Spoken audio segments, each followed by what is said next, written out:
What's up, guys? 2-1 yesterday, so a winning night, even though Edmonton was able to extend the series. I think in hockey, a team down 3-1 on the road had never won that fifth game before, so that's wild. They send it back to Edmonton.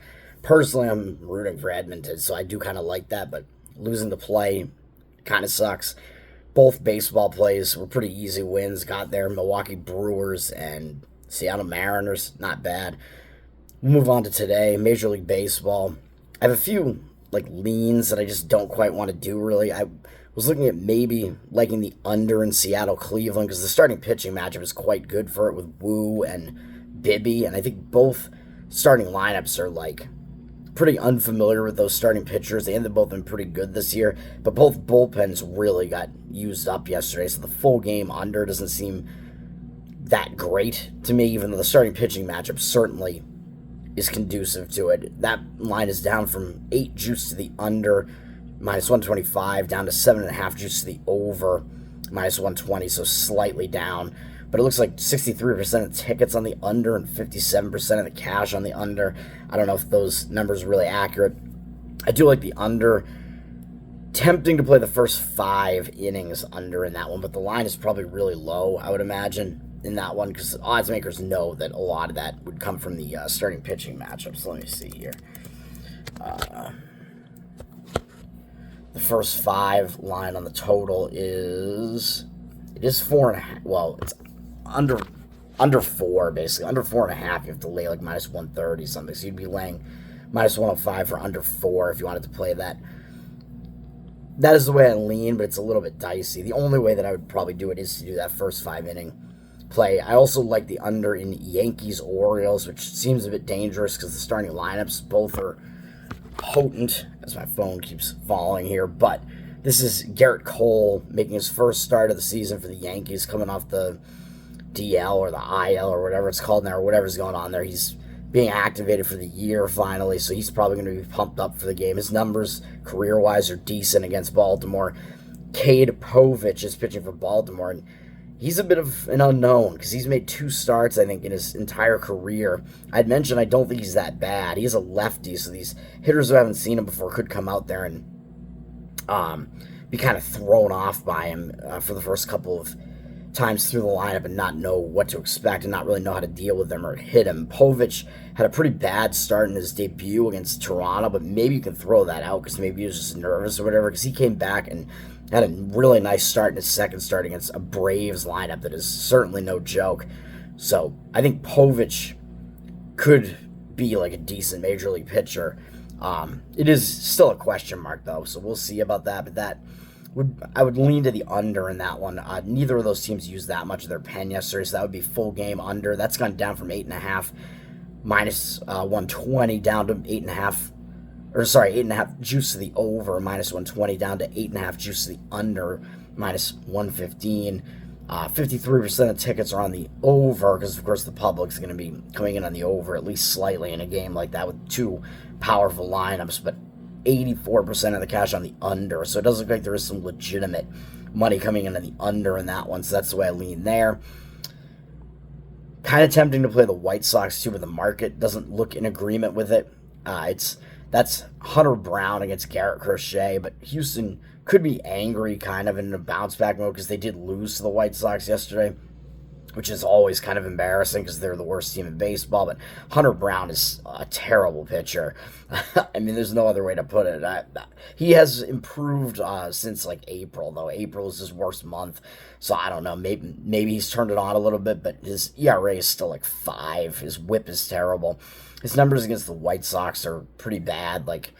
I think they hit him at a 345 clip, but it's in a small sample size.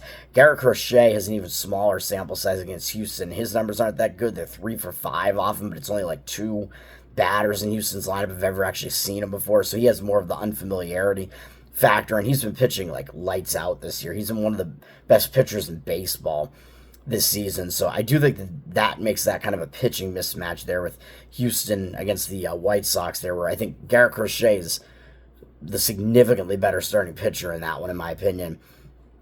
So that would have me leaning that way a little bit, but the line's gone up from -115 to -120 on Houston with 79% of the tickets and 94% of the cash. So I don't exactly love that, but I really would not be able to do anything taking Hunter Brown. Both bullpens are pretty much saved, I would say. Like the White Sox used Brebbia for the save yesterday, but only for 5 innings, and he was the only reliever they used after a very good start from Jonathan Cannon, where he almost went the complete game. So the folks who are kind of shitting on him maybe are going to have to eat their words. As I had said, I don't think he's that bad. Like, he could potentially stick in the rotation. He's doing pretty well. And I also think that Kansas City, Cole Reagans is a pretty huge mismatch against Luis Medina, but that line is, you're paying a lot for it. They're up from -170 to -172. 99% of the tickets, 100% of the cash on Kansas City. I don't think those numbers are accurate at all, but I think you can see the line moving up on them a little bit. I think the public and the real money are both on the Kansas City side in that one. Kansas City looking to bounce back as they lost yesterday. I know one of you guys, Saab, I think probably had commented in the, had made a comment on yesterday's video saying you liked Oakland, which I agreed with to a decent extent. I did think they were kind of being undervalued in that one, and maybe they even still are in this one, but I don't know, because this is a huge mismatch, but it is just a huge price to be paying. Kansas City might be pissed off and wanting to bounce back. Cole Reagans has good numbers against Medina, whereas yesterday, I forget who was pitching for Kansas City, but whoever they had going yesterday, I think didn't have very good numbers against Oakland. But Cole Reagans has very good numbers against Oakland. They only have 2 hits off him and like 40-something at bats, although he's walked too many guys against him, I think. But other than that, I think he's completely dominated Oakland. And Medina, even though Kansas City, I don't think has seen him before, has pretty ugly numbers, like a ERA over 5, a whip in the mid-1s, and just nothing to really like about that. So he's not really a guy who might be going out there and fooling guys, even if they haven't seen him before. So interesting matchups here. The game I'm actually going to be on is I'm going to lay the run line on the Arizona Diamondbacks, even though they're a pretty big road favorite as well. I think it calls for it. I think this is a giant pitching mismatch here as well. You can lay -1.5 up at even money right now, +100. So I think that might be the best way to play this one. Is the money line has moved up from -150 to -157. Although if you want to lay that, I don't know if I blame you. Just to get them to win the game, I think that's probably also fine. But of course, you're laying a bit more of a price for it. Washington is the home team here. They're somehow public, which makes no sense to me because they even have like a record that's like a half game worse than Arizona, and Arizona was in the World Series last year, so I don't know what the public has in mind here. And the pitching matchup certainly would not, I don't think, be anything to draw them in either. 68% of the tickets, though, on Washington for whatever reason, and only 63% of the cash. So it looks like there is actually reverse line movement on the public road Arizona team. So I do like that. And I like the starting pitching I think this is maybe the biggest mismatch on the board. Although now that I say that, it's probably not going to wind up being going the way that I expect. But Brandon Pfaadt is pitching for Arizona, and he's got a 4.38 ERA, which I think is misleading based on his other stats. Where he has a 1.16 whip. That's quite good. And then an 84-18 strikeout walk ratio. That's very, very good. That shows you that he does have control. He's had pretty good command this year. Way more strikeouts than walks in 84 1/3 innings. Decent amount of strikeouts, almost 1 per inning. That's not horrible. 80 hits allowed, so less than 1 per inning, fewer than 1 per inning. That's pretty good. His numbers have been good all across the board, man. And he's kind of, he's slipped up a little bit this month with still not even that bad a start against the Mets. An 8.2 strikeout walk ratio in 6 innings, but he allowed 4 runs, which maybe he got a little bit unlucky in that one because he only allowed 5 hits. So most of the guys he put on base scored. Mets have been hot right now, so he lost that game. Then he had a legitimately bad start against San Diego where he gave 5 earned runs and 9 hits in 5 1/3, but had a 5.1 strikeout walk ratio.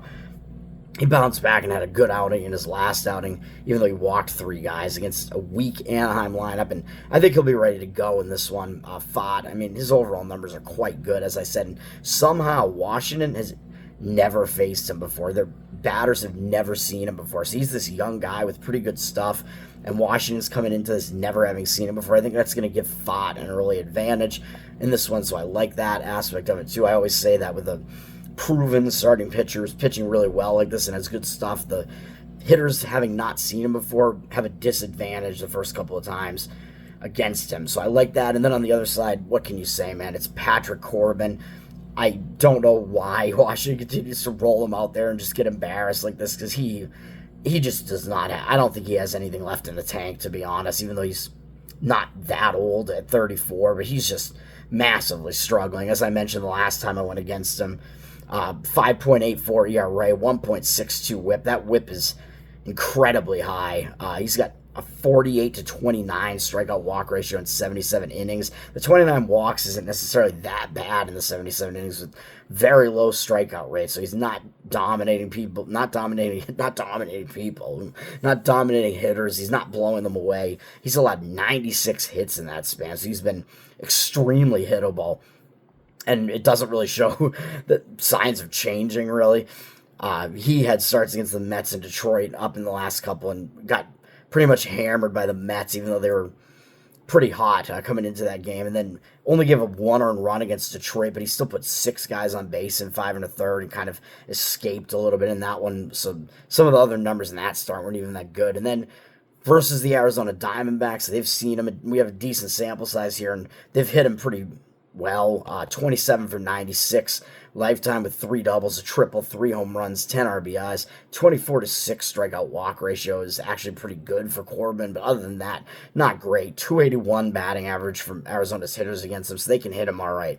And a 751, OPS, which isn't extremely high, but still, Patrick Corbin, he's hittable, and he's been hit decently by Arizona, whereas fought the way better pitcher and just has not even been seen by Arizona before. So I think he's got the advantage there, even though Washington did lose yesterday, which I don't know if they're going to be angry and in a mood to bounce back from this. But looking at yesterday's game, Washington also used 3 of their relief pitchers, and Arizona only used 2. So I think the bullpen edge, I don't think is going to be there for Washington either. And I don't think their bullpen is really that good either. I don't know if either of these teams really have that great a bullpen, but that's the one play today, man. Arizona Diamondbacks run line at even money, and that's going to do it. Let's go 1-0. Let's get a win. Come on. Peace.